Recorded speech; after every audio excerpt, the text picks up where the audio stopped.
Bismillahirrahmanirrahim. Masih membahas tentang sunnah-sunnah di dalam salat, yaitu kita bahas daripada kitab Asy-Syamsul Munirah, buah karya daripada Habib Ali bin Hasan Baharun.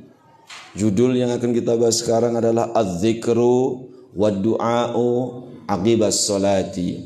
Zikir dan doa setelah salat. Setelah salat selesai, yaitu ini yang akan kita bahas. Di sana muncul yaitu judul zikir dan doa ba'da salat atau setelah salat. Bismillahirrahmanirrahim. Az-zikru. Sekarang pengertian zikir. Nanti untuk membedakan zikir dan doa. Zikir itu apa sih? Doa itu juga apa sih? Jadi beda pengertian antara zikir dan doa. Az-zikru ma tadammana az-zanaa'a 'ala Allah Ta'ala. Zikir itu apa? Yaitu apapun yang kita untaikan di situ, di dalamnya kontennya adalah pujian kepada Allah. Itu namanya zikir. Nah, ini ta'rif atau terminologi daripada zikir. Maka kalau kita menyebut Tuhai Tuhanku, duhai sang penguasa langit, duhai zat yang Rahman ya Rahim, ya Wahhab, ya Razzaq, itu zikir.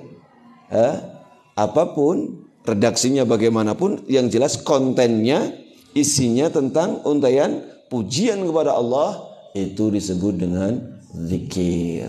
Nah, doa ma tadammana husula syai'in wa illam yakun nassan fihi, yaitu sesuatu yang isinya itu mengharapkan sukses terhadap sesuatu. Kita menguntaikan sesuatu atau hal apapun yang isinya adalah kita ingin didilkan. Oleh siapa? Ya tentu oleh Allah. Nah, itu namanya doa. Jadi kalau doa itu harapan, mengharapkan sesuatu. Kalau zikir memuji kepada zat yang maha mulia. Oke, ulangi. Kalau doa itu mengharapkan sesuatu dari zat yang maha mulia. Kalau zikir yaitu menyebut yang isinya memuji kepada zat yang maha mulia. Itu. Jadi doa itu adalah mengungkapkan, menguntaikan sesuatu yang isinya adalah mengharapkan hasil sesuatu tersebut. Wa illam yakun nassan fihi, walaupun enggak secara gamblang, walaupun enggak secara vulgar. Contoh, kam asanta ilayya wa asa'ta wa anal mudhnib. Ini contoh, kam asanta ilayya, berapa banyak kau berbuat kepadaku, berapa banyak engkau telah berbuat baik kepadaku, dan berapa banyak dosa-dosaku kepadamu. Aku adalah seorang pendosa. Nah, ini enggak secara gamblang, enggak secara vulgar. Padahal isinya maksudnya apa? Adalah minta diampuni dosanya oleh Allah Subhanahu wa taala. Oke, coba perhatikan doa daripada Nabiullah Ayyub alaihissalam. Rabbi anni massaniyad durru wa anta arhamur rahimin. Baru sakit, doanya cuma gitu. Rabbi, Tuhanku, anni massaniyad durru, aku tertimpa sesuatu yang enggak enak pokoknya. Wa anta arhamur rahimin, Anda zat yang maha rahman rahim. Cuma gitu doa. Enggak vulgar kayak kita. Ya Allah, ini ulu hatiku sakit, jantung sakit, itu terus kekeongan bertambah, itu duit butuh, itu jadi cerewet, detailkan kabeh. Beda dengan doa-doa para Nabi, yaitu bahkan tidak vulgar, tapi maksudnya ke arah sana. Nah, ini kalau orangnya yang nggak cerdas nggak mungkin. Coba perhatikan lagi zikir atau doa Nabiullah Yunus alaihissalam. Cuma justru Nabi Yunus malah bacanya la ilaha illa anta subhanaka inni kuntu minadz zalimin. Maksud tujuannya apa? Selamatkan aku dari perut ikan hiu atau ikan nun. Nah, itu. Justru seperti itu. Ya, Masya Allah. Nah, itu pengertian zikir atau doa. Kullu mahallin tuliba fihi dzikrun bi khususihi fal istighal bihi aula min ghairihi walau minal Qur'an aw ma'thurin akhara. Nah, kemudian setiap tempat, setiap waktu, setiap situasi yang di situ kok memang ada zikir yang khusus, maka mestinya kita adalah fokus kepada zikir yang khusus itu. Itu lebih bagus dibandingkan kegiatan apapun. Contoh-contoh begini. Ini kalau orang penghafal Quran ini kan waktunya untuk menghafal Quran. Tapi juga ada waktu khusus yang di sana memang diajarkan oleh Rasulullah, yaitu untuk zikir. Ya contoh nih, ada zikir pagi sore. Berarti zikir pagi sore itu ada redaksi yang khusus dianjurkan, dipush oleh Rasulullah SAW. Kegiatan apa yang harus kita, atau kegiatan terbaik apa yang mesti kita lakukan? Zikir khusus itu. Ya, zikir khusus tersebut itu yang menjadi kegiatan yang terbaik. Jadi ulangi lagi, setiap satu situasi atau satu kondisi atau satu waktu di mana waktu atau kondisi situasi tersebut memang ada bimbingan untuk melakukan zikir tertentu, maka kegiatan terbaik mestinya adalah melaksanakan zikir tertentu tersebut, bukan zikir-zikir yang lain. Atau bahkan dibandingkan dengan membaca Quran pun mestinya lebih baik zikir khusus tertentu, khusus tersebut ya. Bismillahirrahmanirrahim. Yusannu, kita masuk kepada masalah konten kajian. Yusannu al-iktsaru minadz dzikri wad du'a, disunahkan hukumnya yaitu memperbanyak zikir, memperbanyak doa ba'dal firaghi minas salati, yaitu setelah selesai salat. Bihaitu yunsabani ilaihi ma'rufan, jadi sunahnya adalah yaitu kita memperbanyak zikir dan doa ba'da salat. Ini luar biasa ya. Salat itu sendiri mengandung nilai zikir, salat itu sendiri mengandung nilai doa. Tapi tetap saja kita itu dituntut oleh syariat, yaitu ba'da salat pun mesti memperbanyak zikir dan salat, zikir dan doa. Li'anna tarka dzalika jafwatun bainal abdi wa rabbih. Kenapa dikasih alasan oleh ulama? Karena meninggalkan zikir dan doa ba'da salat itu adalah bedegong. Itu merupakan bentuk pembangkangan, kurang ajar kepada Tuhan. Wih, padahal kita itu sholat, ini sholat ini. Kita sudah sholat, tapi setiap setelah sholat kita tidak pernah zikir, nggak pernah doa, itu dihukumi bedegong. Jafwah, pembangkangan. Lalu bagaimana nasibnya kalau orang sholat aja enggak? Itu dihukumi apa kira-kira? Loh, padahal kita sholat, hayalah sholat, siap. Padahal kita sholat berjamaah nih, sholat berjamaah. Tapi rutinitas kita yang kita lakukan setiap sholat, assalamualaikum, salam, langsung kabur. Gak pernah kita zikir, gak pernah kita yaitu berdoa kepada Allah Subhanahu Wa Taala. Itu dihukumi jafwah. Jafwah itu bedegong. Latus kumaha hajal manutara sholat. Rek disebut naon kira-kira? Disebut naon? Wali anna du'a, itu dikasih alasan yang pertama itu. Karena meninggalkan zikir dan doa ba'da salat adalah bentuk kebedegongan. Kebedegongan kepada siapa? Kepada Sang Tuhan pencipta alam. Alasan yang kedua, li'anna du'a yustajabu ba'da salati. Alasan yang kedua, karena doa ba'da salat itu termasuk doa mustajab. Itu ya. Ini yang jadi motivasi. Barangkali karena ada motif itu kita akhirnya tergerak. Mau kita itu zikir, mau kita itu membaca doa. Ba'da salat kita mesti zikir, ba'da salat kita mesti berdoa. Apa motifnya? Dua hal. Oh, biar tidak dijustifikasi, dilabeling bedegong ini. Yang kedua, kita berdoa, kita zikir itu minta diterima kok. Kita berdoa minta dimustajab, diijabah oleh Allah. Ini timingnya adalah timing mustajabatud doa. Timing ketika doa itu dijabah oleh Allah Subhanahu wa taala. Itu motif itu yang kita bawa. Oke, dua alasan kenapa mesti zikir dan berdoa pada salat. Wa yusannu al-israru bihima lil imam wa yusannu al-israru bihima illa lil imami yuridu ta'limal hadirin fayajharu. Nah, kemudian zikir dan doa pada salat. Sekarang teknisnya, teknis pelaksanaannya. Bagaimana teknisnya? Zikir dan doa tersebut dilaksanakan dalam keadaan sir.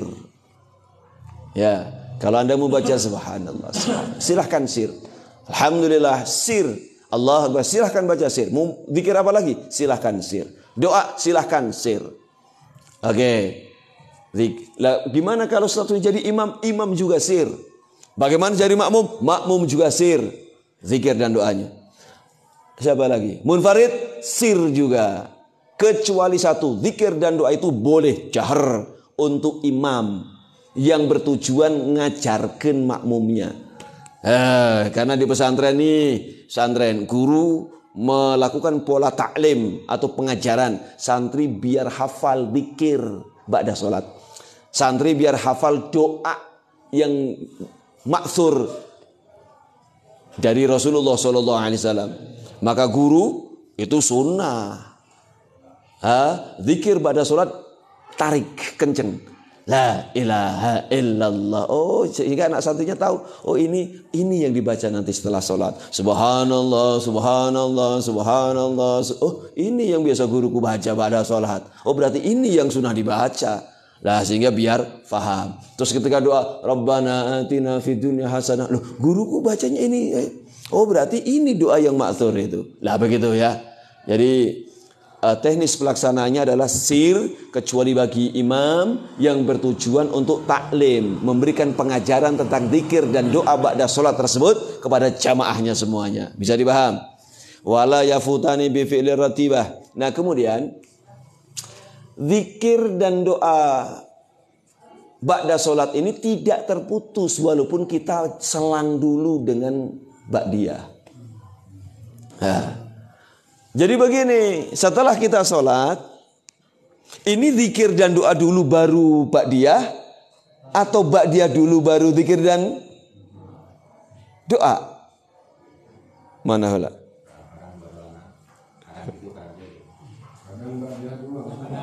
Zikir terus ba'diyah terakhir, ba'diyah terus zikir.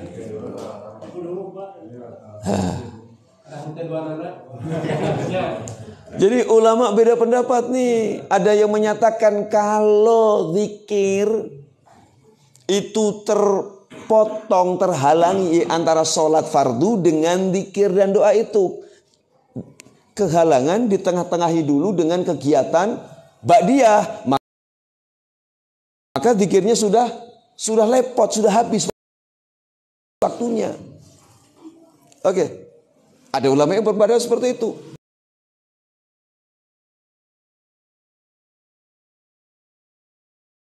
Ada ulama yang berpendapat enggak.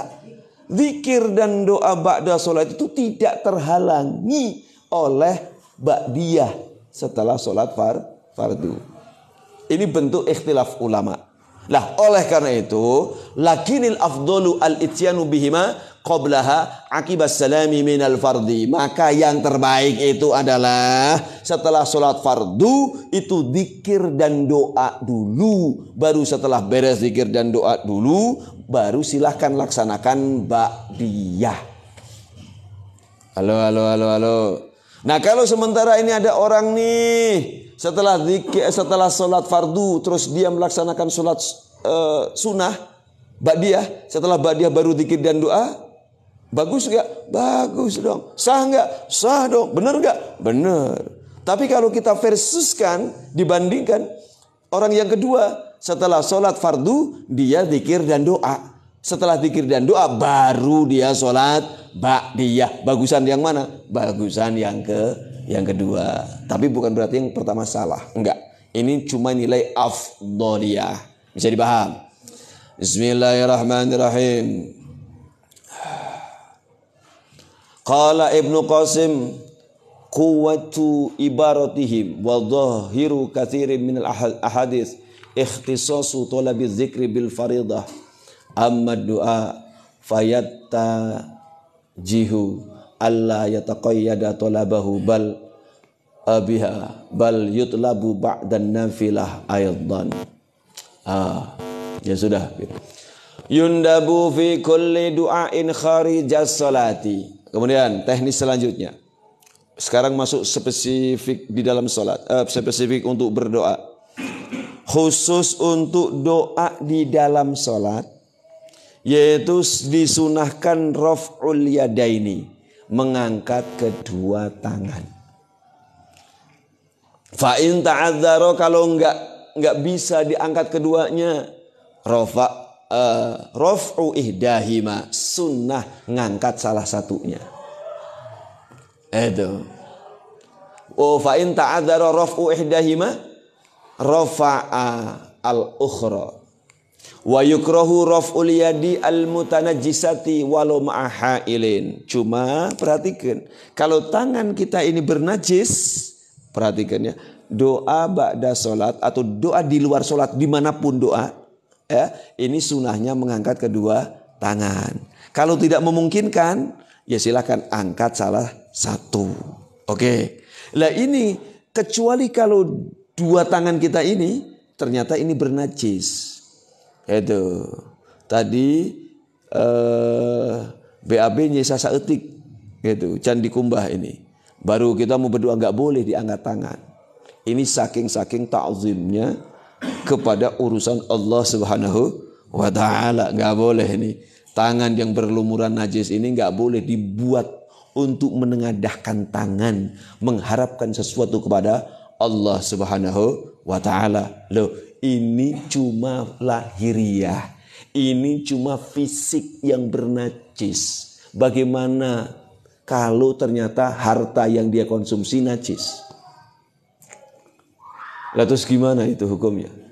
Dia gunakan untuk menengadahkan tangannya kepada Allah. Walah, Masya Allah. Lebih-lebih itu. Yang lahiriah kena najis bisa dibuang. Lah kalau kita konsumsi sesuatu yang sifatnya najis, haram.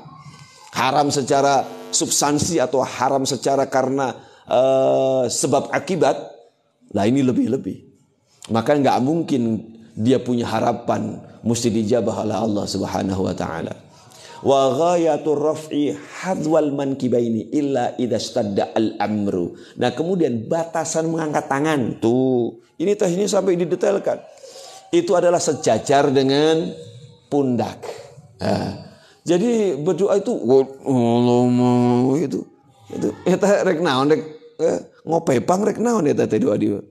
Sejajar ya, jangan di bawah gitu meni hoream bisa doa gitu.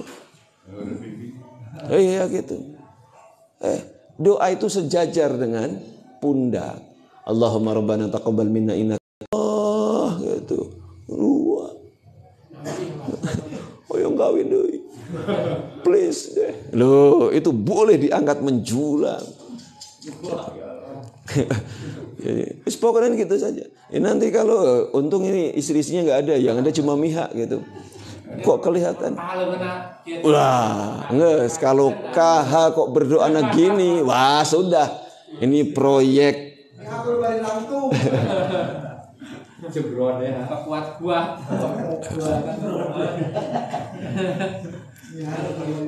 Ya. Jadi jangan jadi orang pemalas. Awas lu, kalau kita berdoa nggak ngangkat tangan, emang nggak diijabah gitu? Iya tetap ada kans dan peluang diijabah lah. Emang ngangkat tangan wajib itu? Enggak lah. Tapi ini simbol. Jadi perlu antum pahami juga bahwa dalam dunia Islam Allah Rasulullah itu memberikan hazanah kita itu banyak simbol. Lu simbolnya berdoa ya gini dong minta. Ini simbol. Simbol kita serius mintanya. Oke. Wa tuzanu al-isyaratu fihi bisababatil yumna. Dan yaitu sunnah hukumnya juga kalau berdoa itu menggunakan isyarat dengan telunjuk kanan. Ini curug gitu. Ini sunnah. Rabbana taqabbal minna innaka antas samiul, itu sunnah. Allahumma rabbana ya Allah, itu sunnah. Itu ini simbol yang kita minta itu adalah sekali lagi ini simbol. Ini simbol apa? Simbol yang kita minta itu adalah zat yang Maha Esa. Dia zat yang Maha Esa yang saya minta. Ya Allah, ya Rabbi, ya Rabbi, ya Tuhan. Ya Allah minta tuh. Make boleh. Itu sunnah hukumnya. Berisyarat dengan menggunakan jari telunjuk ketika berdoa. Itu. Oke. Tapi nggak boleh dengan dua jari. Dua telunjuk nggak boleh. Jangan gini berdoa. Itu makruh. Asa baik nanti lo. Rabbana, ya. Kalah joget gak jadinya. Ya. Jadi make satu jari telunjuk. Jari telunjuk. Ini simbol tauhid. Allahu Akbar, tauhid, simbol tauhid. Yo, simbol tauhidnya mana? Nih, ini simbol tauhid. Betul. Oke. Ya, ini sebagai simbol tauhid untuk mentauhidkan seluruh aspek. Lisan kita mentauhidkan kepada Allah, hati kita mentauhidkan kepada Allah, fikiran kita mentauhidkan kepada Allah, bahkan anggota badan kita pun mentauhidkan kepada Allah. Maka sehingga di dalam berdoa sunnah hukumnya, yaitu dengan berisyarat dengan menggunakan jari telunjuk. Ente kalau nggak biasa juga erak pasti. Doa gini non si eta teh gitu. Ya. Oke. Bismillahirrahmanirrahim. La yusannu raf'u basarihi ila sama halat ad-du'a ba'da salawati indal Ghazali khilafan libnil Imad. Ini beda pendapat antara Imam Ghazali dengan Ibnul Imad. Kalau Imam Ghazali menyatakan tidak disunahkan mengangkat atau menengadahkan kepala ke atas ketika berdoa, enggak disunahkan. Tapi menurut Ibnul Imad sunnah. Itu hukumnya sunnah. Oke.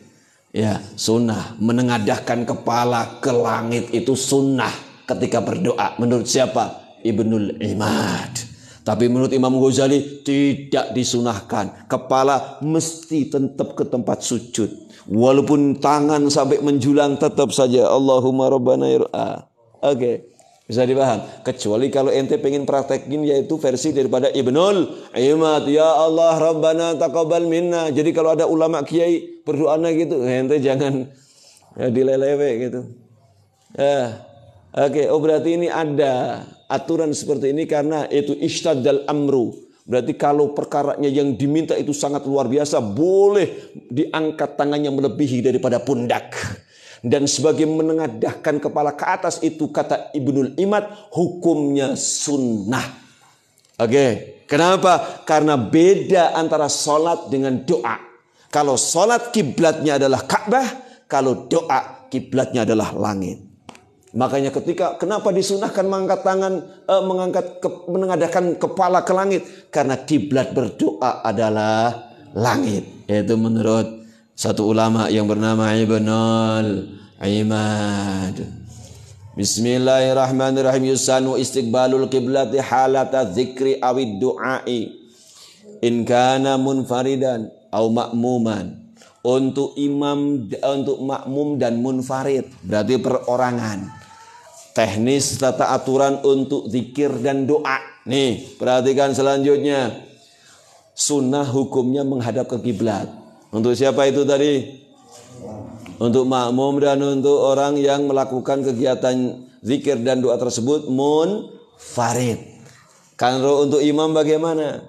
Amal imamu idza tarakal qiyama min musallahu alladhi huwa afdalu lahu fal afdalu ja'ala yaminahu ilal ma'mum wa yasarahu fal afdalu ja'lu yaminihi ilal ma'mum wa yasari ilal qiblat walau fil masjid an-nabawi. Nah ini perhatikan.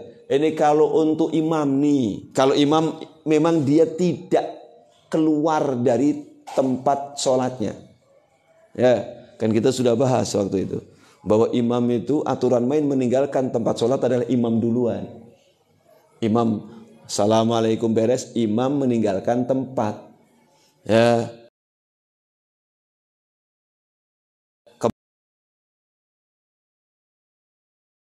mana? Ya ke mihrab umpamanya, ke tempat khusus imam.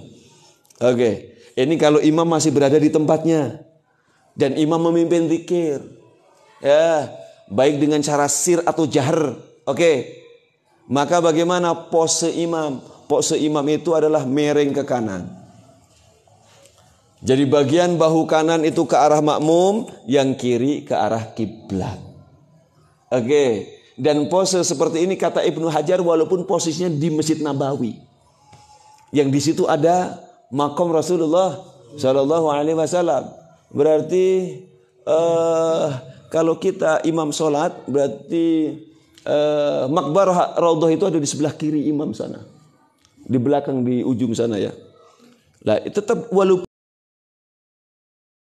di sini adalah kita sholat jadi imam di Masjid Nabawi, tetap kata Ibnu Hajar tetap disunahkan kalau mau zikir, kalau mau doa ba'da sholat untuk jadi imam yang memimpin zikir untuk makmum, dia tetap miring ke arah kanan. Nah, miring ke arah kanan itu apa yang terjadi pada akhirnya? Berarti dia membelakangi makbarah Rasulullah Shallallahu Alaihi Wasallam. Walaupun demikian kata Ibnu Hajar tetap dia disunahkan seperti itu. Oke. Berbeda dengan Imam Romli. Kalau Imam Romli nggak boleh kalau di Masjid Nabawi, nggak boleh miring ke arah kanan karena kamu akan membelakangi makbarah Rasulullah Sallallahu Alaihi Wasallam. Bismillahirrahmanirrahim. Qala fil Majmu' wa ghairihi. Lah kemudian di dalam kitab Al-Majmu'. Majmu' itu berarti syarah Muhadzab. Ini katakanlah karangan Imam Nawawi. Dan juga di dalam kitab selain Al-Majmu' Syarah Muhadzab disampaikan, enggak, begini ada beda lagi. Yustahabu lil imam ayyub bila al ma'mum fi dzikri wad du'a. Sunahnya imam itu menghadap ke makmum ketika zikir dan doa. Tapi wal afdol itu boleh dengan pose seperti itu. Jadi posenya ada dua untuk imam. Nanti kita mesti berlatih kalau jadi imam. Loh, kita assalamualaikum bala kita itu memimpin zikir bahkan zikirnya dijaharkan, tapi tetap saja posenya enggak berubah. Dia tetap saja menghadap ke kiblat. Nah, ini mestinya tidak seperti itu posenya. Posenya bagaimana? Dia balik badan. Balik badan bagaimana? Menghadap ke makmum. Yang kedua, dia enggak usah balik badan sampai menghadap ke makmum. Yaitu sudahlah posisi bahu kanannya saja, pundak kanan yang ke arah makmum, bahu kiri tetap ke arah kiblat atau mihrab. Oke.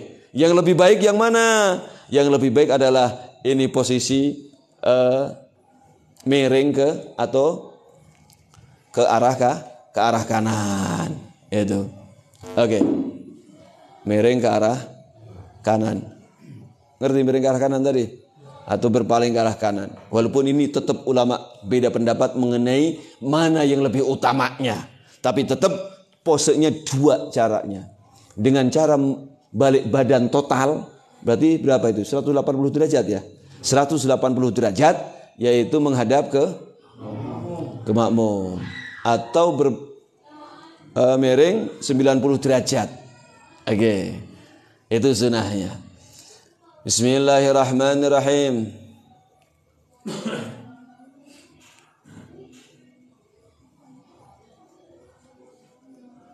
Qala as-Suaimiri wa ghairuhu yastaqbiluhum biwajhi fid du'a wa qaluhum min adabid du'a istiqbalul qiblah muraduhum ghaliban la daiman.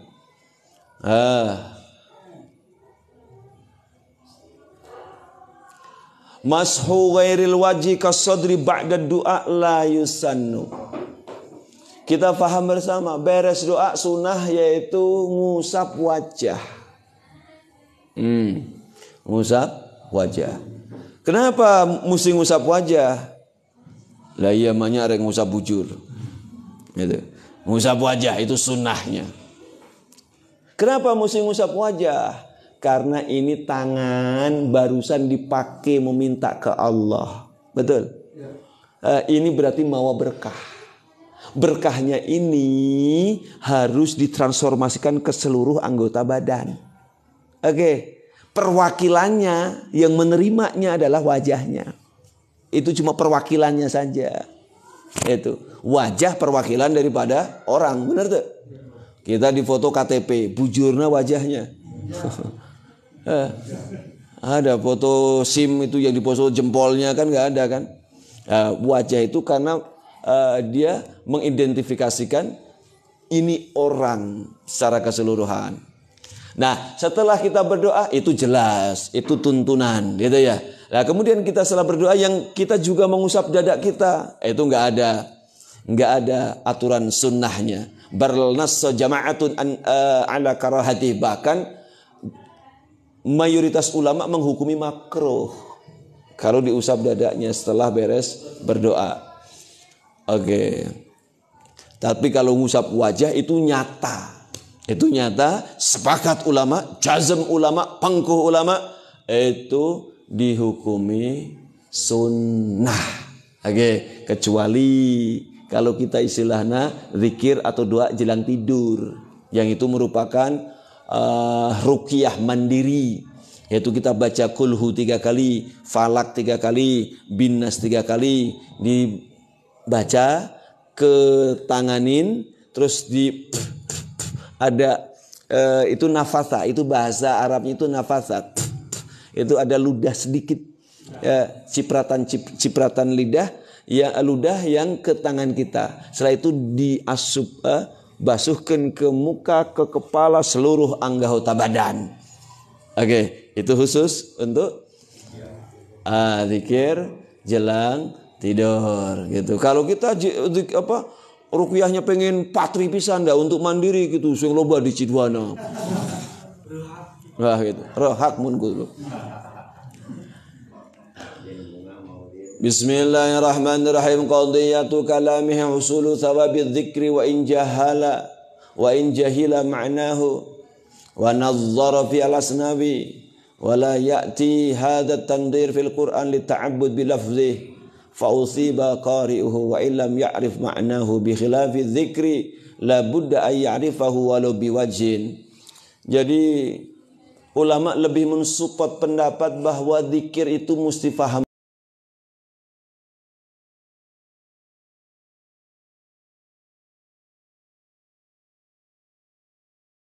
maknanya. Walaupun paham maknanya dari satu segi saja, enggak perlu detail pahamnya.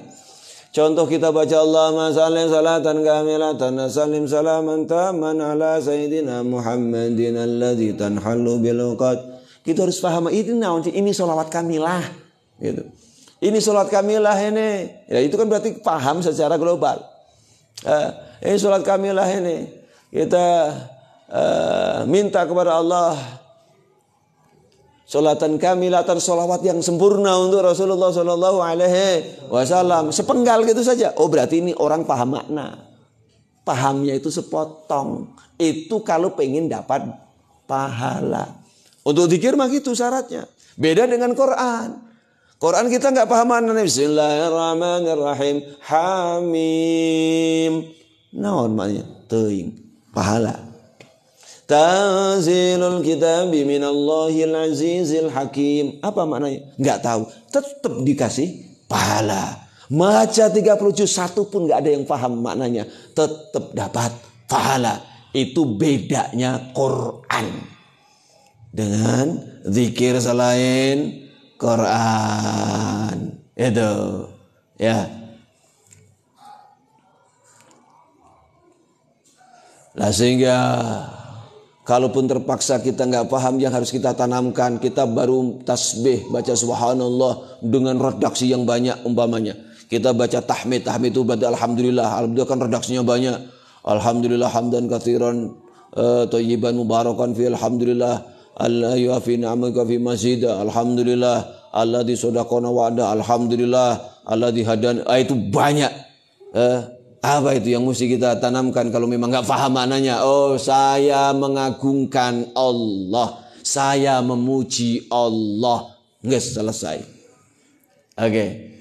Warada Nabi Umamah ta'ana Rasulullah sallallahu alaihi wasallam, dari Abu Umamah Al-Bahili, daripada Rasulullah sallallahu alaihi wasallam, Rasulullah bersabda, Man qara'a ayatal kursi, siapa yang mau baca ayat kursi, fi duburi kulli salatin maktubatin, di dalam setiap selesai salat 5 waktu, lam yamna'hu min dukhulil jannah, maka dia tidak akan terhalang dari masuk surga.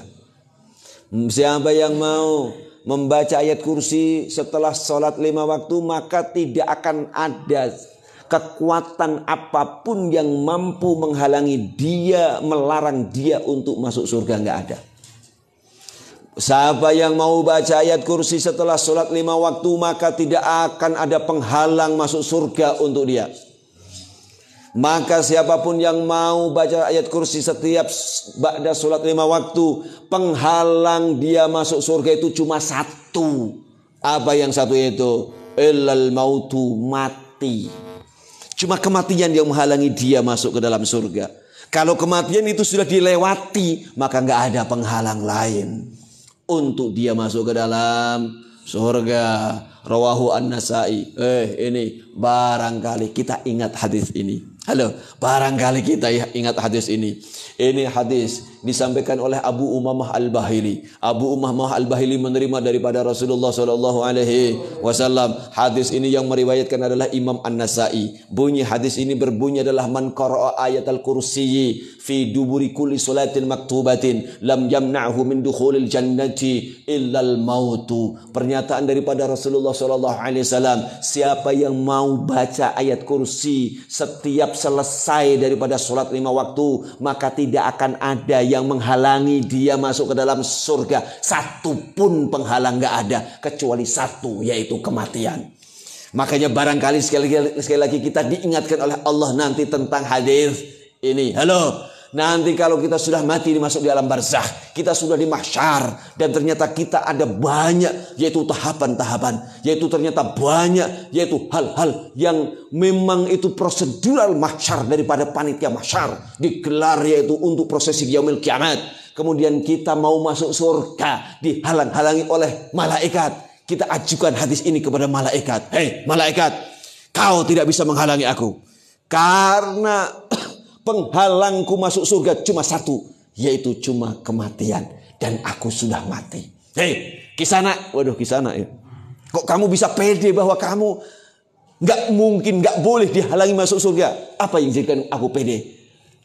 Itu jaminan Rasulullah SAW yang Rasulullah sampaikan kepada Abu Umamah Al-Bahili, yang ditakhrij, yang diriwayatkan oleh Imam An-Nasa'i.